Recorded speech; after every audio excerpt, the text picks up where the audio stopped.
एक पंढरपुर की एक बहन ने लिखा है, मेरी बेटी 5 साल की है पर 1.5 साल की जब से उसको फिट आ रहे थे। एक पत्र में लिखा है उसने।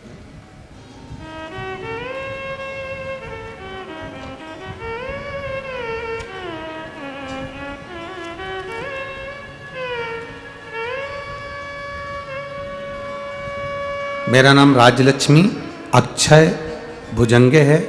यहीं मैं पंढरपुर की रहने वाली हूँ। कहीं बैठी हैं तो हाथ हिला सकती हैं। मैं यहीं पंढरपुर की रहने वाली हूँ। कहीं हाथ हिलाएं अगर बैठी हो तो। मेरा नाम राजलक्ष्मी अक्षय भुजंगे है। मैं यहीं पंढरपुर की रहने वाली हूँ गुरुदेव। मेरी 5 साल की बेटी है जिसका नाम अनुश्री है। उसे जन्म से ही झटके की बीमारी है। मेरी बेटी 6 महीने की थी। एक दिन उसे बड़ा झटका आया। उसे हॉस्पिटल में आईसीयू में भर्ती किया गुरुदेव। महीना 2-3 बार उसको झटके आना शुरू हो गए। हम उस पर ट्रीटमेंट करवाते रहे। एक बार और उसकी तबीयत ज़्यादा खराब हो गई, तब उसका ट्रीटमेंट करवाया। तब उसे बहुत ज़्यादा हालत खराब हो गई थी। तब हमने उसको बेलपत्री और शंकर जी पे चढ़ा हुआ जल देना प्रारंभ करा।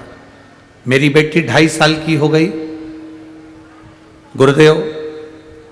उसको चलना नहीं आता था, बोल भी नहीं पाती थी, चल भी नहीं पाती थी।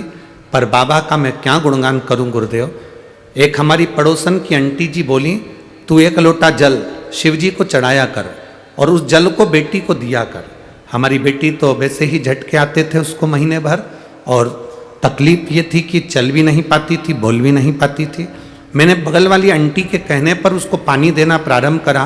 आप छत्तीसगढ़ में कथा कर रहे थे, वहाँ पर पत्र पढ़ रहे थे। उस पत्र में आप कुछ बता रहे थे, मैंने सुना। उस दिन मेरा विश्वास जागृत हो गया कि जब टीवी में महाराज बता रहा है और पत्र पढ़ रहा है, उसने नहीं लिखा है, दुनिया वालों ने पत्र लिख कर भेजा और लोग अपना महसूस करा हुआ अंदाजा लिख रहे हैं, तो मैं भी कर कर देखूंगी। और मैंने अपनी बेटी के लिए उपाय करा। आज बाबा की कृपा से वो ठीक है, चल भी रही है और बोल भी रही है, और बाबा की करुणा है। मैं प्रणाम करती हूँ।